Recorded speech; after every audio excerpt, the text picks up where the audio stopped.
Hello, അപ്പോൾ നമ്മളതൊന്ന് filter feed pump ചെയ്തിട്ട് അത് ഫിൽട്ടർ ചെയ്യുന്നതിൻ്റേതാണ് പറയുന്നത്. ഇപ്പോൾ റിൻസിൽ കിടക്കുന്നത്. ഇവിടെ റിൻസിലുള്ളപ്പോൾ ഇപ്പുറത്തെ വാൾവ് സർവീസിലായിരിക്കും. അതുപോലെ ഇവിടെ വാൾവ് ഓപ്പൺ ആക്കിയിരിക്കണം.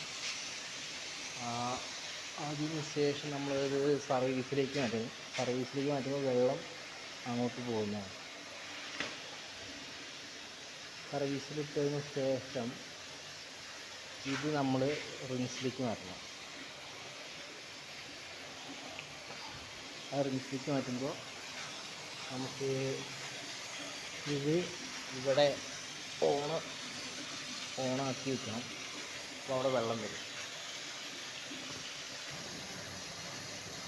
ഇപ്പോൾ റിൻസ് ചെയ്യുമ്പോൾ ഈ വാൾവിൽ കൂടെ വെള്ളം വരുമ്പോൾ ശക്തിയായിട്ട് വരുന്നത് നോക്കാം.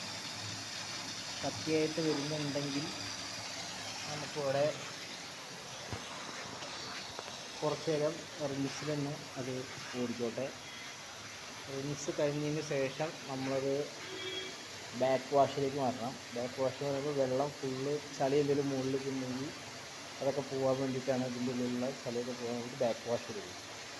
ബാക്ക് വാഷിന് ശേഷം ഒരു 5 മിനിറ്റ് കഴിഞ്ഞിട്ട് വീണ്ടും സർവീസിലേക്ക് മാറ്റും. പിന്നെ സർവീസിൽ നിന്ന് നമ്മൾ സർവീസിലേക്ക് മാറ്റും. ഇതിലും സർവീസായ പിന്നെ വെള്ളം മുകളിലത്തെ ടാങ്കിലേക്ക് പമ്പ് ചെയ്ത് വരുന്നതാണ്. അതിന് മുമ്പ് നമ്മൾ ഈ വാൾവ് ഇവിടെ അടയ്ക്കണം. ഈ വെള്ളം പുറത്ത് പോകുന്നുണ്ട്, അത് അടച്ചാലാണ് എയർ പ്രഷർ കൂടിയിട്ട് വെള്ളം മുകളിലേക്ക് പമ്പ് ചെയ്യുന്നത്.